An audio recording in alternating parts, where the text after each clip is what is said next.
Bonjour chers amis, chers frères et sœurs qui aiment l'histoire. Je remercie ceux qui disent beaucoup de bien du travail que je fais, de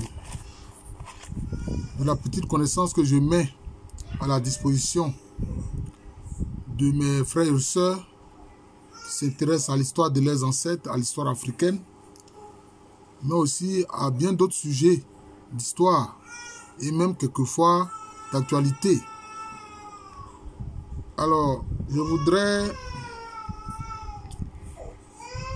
faire une réflexion sur l'origine du système des castes. Je me suis toujours posé des questions. Et la documentation que j'ai eu à regarder ne me satisfait pas. Oui, j'ai regardé le système des castes en Inde, etc. En Afrique ici, avec notamment ce qu'on trouve chez quelques peuples de l'Afrique occidentale, notamment c'est surtout en Afrique occidentale, le système des castes. Je me suis toujours interrogé là-dessus. Oui, puisque l'humanité est une. L'humanité est une. Tous les hommes sont partis de la vallée du Nil et de l'Omo. C'est là-bas les premiers hominidés sont apparus. Alors comment se fait-il que maintenant à travers l'histoire, il y a des castes qui se forment? C'est l'interrogation. C'est le questionnement. Comment cela est arrivé? Alors, par exemple, en Inde, il est dit que c'est l'hindouisme, la religion hindouiste, qui a été à l'origine des castes. Parce que dans la religion de l'hindouisme, il y a ce qu'on appelle... c'est la question justement de la pureté rituelle. De la pureté rituelle. Et donc, ceux qui font des métiers qu'on trouve salissants, comme ramasser les ordures, nettoyer les rues, ramasser les excréments, etc. On trouve que ceux-là, ils sont impurs. Voilà. La question de la pureté rituelle. Mais, n'oublions pas, on voit bien que ceux qui ramassent les ordures, les excréments, etc., c'est eux qui rendent l'environnement propre. Comment est-ce que les autres qui en bénéficient peuvent dire non, que ceux-là sont impurs, alors qu'ils prennent un bain? Ils prennent un bain après avoir fait leur travail. Est-ce qu'on va qualifier les éboueurs d'être des gens impurs? Bon, voilà. Mais on oublie qu'une chose, c'est que l'hindouisme est venu d'abord du système védique, de l'ère védique, ce qu'on appelle l'ère védique. Cette ère védique-là, d'ailleurs, est venue des Noirs. Ce qu'on appelle improprement les Dravidiens, qu'on appelle aussi Siddhiques. Leur véritable nom, c'est Siddhiques. Qui sont beaucoup plus nombreux au sud. Au sein de 1 milliard et quelques d'habitants de l'Inde, ils sont au moins, je peux dire, au moins 300 millions. 300 millions. Parmi lesquels les Tamouls. Alors, comment on peut dire que alors certaines personnes sont qualifiées d'impures et alors sont ostracisées? Ces personnes sont obligées de se marier entre elles. Elles ne peuvent pas marier les castes dites entre guillemets nobles. Alors que l'hindouisme même est né du système védique. Je le répète. Mais le système védique, c'est quoi? L'ère védique, c'est quoi? C'était la période où l'être humain vivait en harmonie avec la nature. Où l'être humain vivait en harmonie avec la nature. C'est ça. Quand on parle de l'ère védique, c'est ça. L'être humain vivait en harmonie avec la nature. Et c'est de cette ère védique-là qu'a surgi l'hindouisme. Quand par exemple les gens vont se prendre un bain rituel dans le Gange en pensant que le Gange va purifier les âmes, etc. Vous voyez? Mais ceux qui ramassent les ordures, ils prennent un bain aussi. C'est un bain rituel. Est-ce que on leur interdit de prendre un bain rituel dans le Gange? C'est un problème. Mais moi, j'ai plutôt une idée sur l'origine des castes en Inde. Ce n'est pas lié à la religion, c'est après que ça a été introduit dans la religion. Voilà. Parce que ce n'est pas parce que tu as touché un autre être humain que tu vas dire que tu es impur. Ou bien en te mariant à cette personne-là, hein, qui est castée, qui est d'une caste, alors tu as dit que tu es impur. Non. Je trouve que ça trouve son origine dans l'histoire de l'Inde. Parce que ceux qui sont à l'origine de l'ère védique, ce sont les Noirs. Ce sont ceux qu'on a appelés les Dravidiens. C'est eux qui, les premiers, ont civilisé la vallée de l'Indus. C'est eux.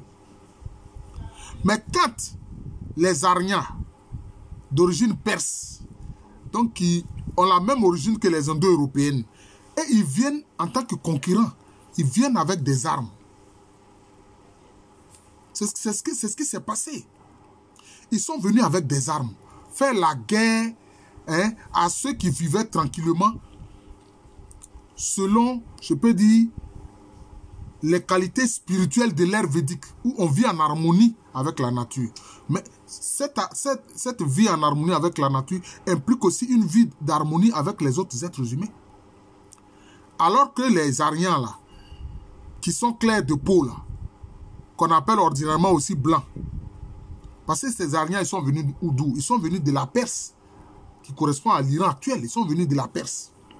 Et comme ils ont introduit la violence en Inde, qui ne correspond pas au mode de vie védique,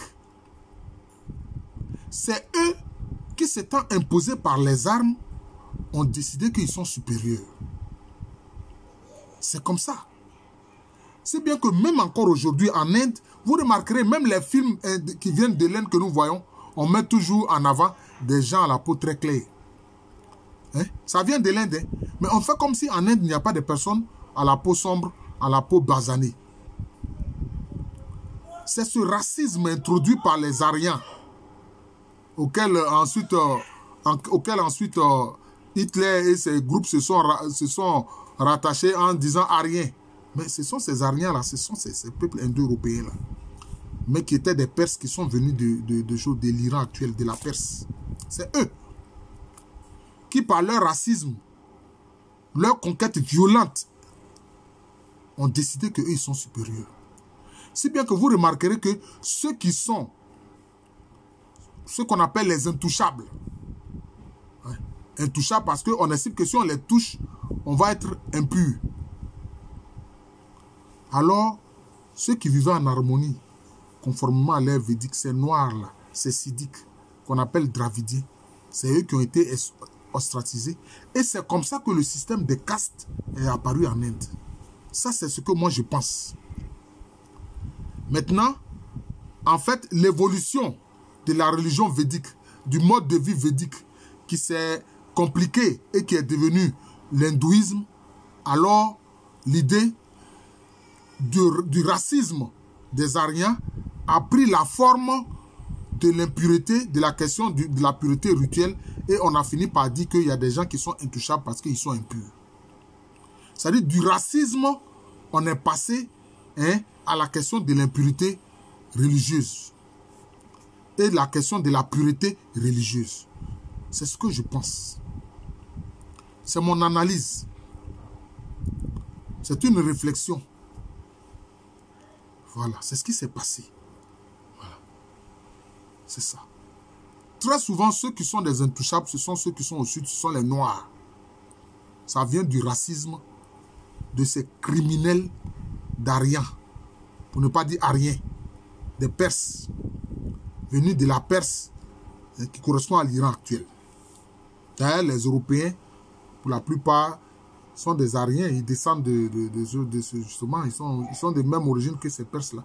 Ils sont développés dans le Caucase, certains sont allés beaucoup plus au nord, hein, dans le nord de l'Europe, etc. C'est comme ça, c'est ceux-là, leur racisme. Maintenant, on constate qu'en Afrique de l'Ouest, Le système des castes existe. Le système des castes existe. Alors, il y a un auteur qui s'appelle Tal Tamari qui en parle.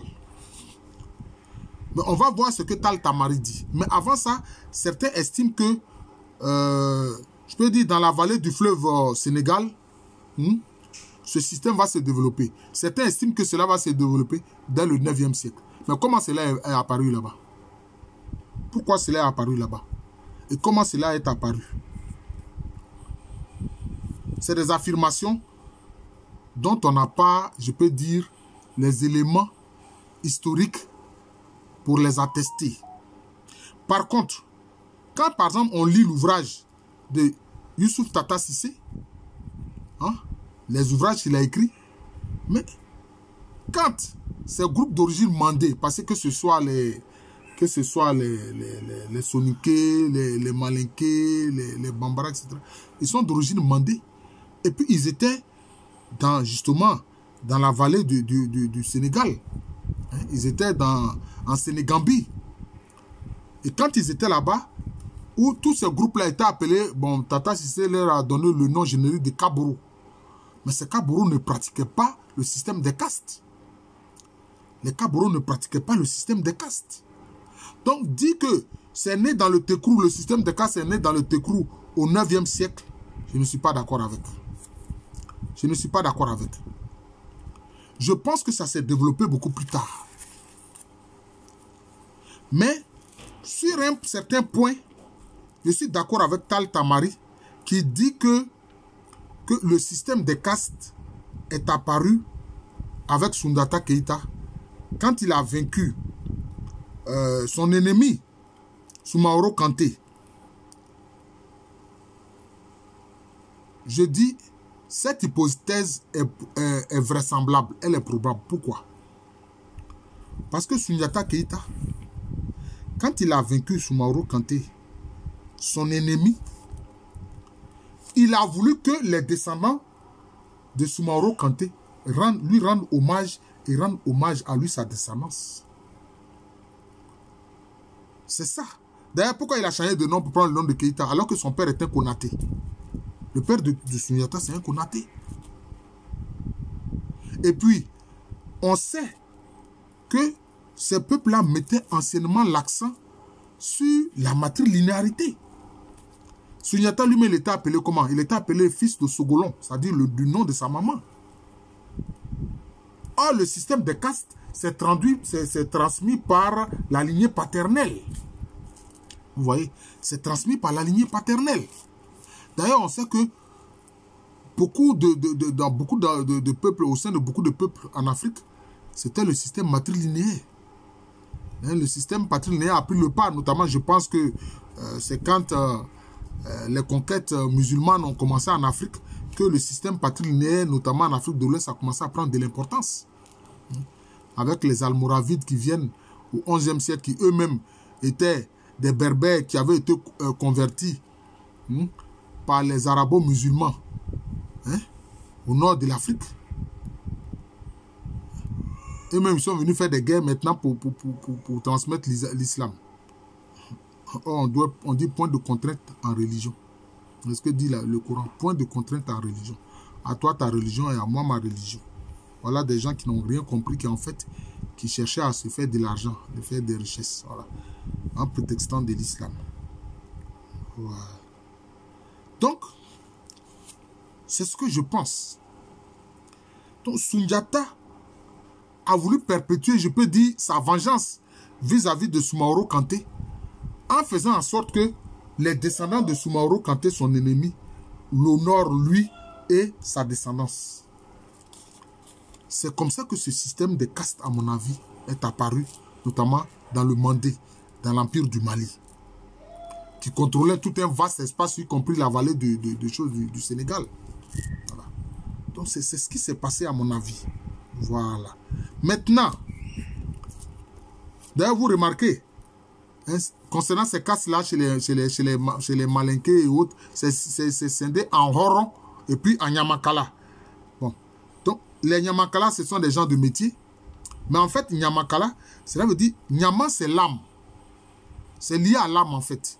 ce sont des gens qui ont dit, on estime qu'ils ont une arme forte. Curieusement, c'est ce qui s'est développé. Mais je pense que ces idées se sont développées après, quand le système des castes a été mis en place. Voilà. Ceux qui ne sont pas des djélis, qui ont été chargés de transmettre l'histoire des familles, des djamous. Et on estime qu'anciennement, il y avait 30 familles, pour ne pas dire 30 lignages. Voilà. Les djélis, ce sont en fait les gardiens du passé, de l'histoire des ancêtres. Vous voyez, c'est cela. Mais on estime que les djélis, tout comme ceux qui sont des gens de métier, comme les forgerons, les cordonniers, etc., ils ont un nyama fort. Donc on les appelle nyamankala. C'est-à-dire que eux, leurs âmes sont tellement fortes que si t'en veulent, s'ils te maudissent, ou si tu assassines un, son âme est une âme vengeresse. Donc c'est comme s'ils ont des âmes vengeresses. C'est vrai, la notion d'âme vengeresse existe. La notion d'âme vengeresse existe. Voilà. Donc c'est un peu ça.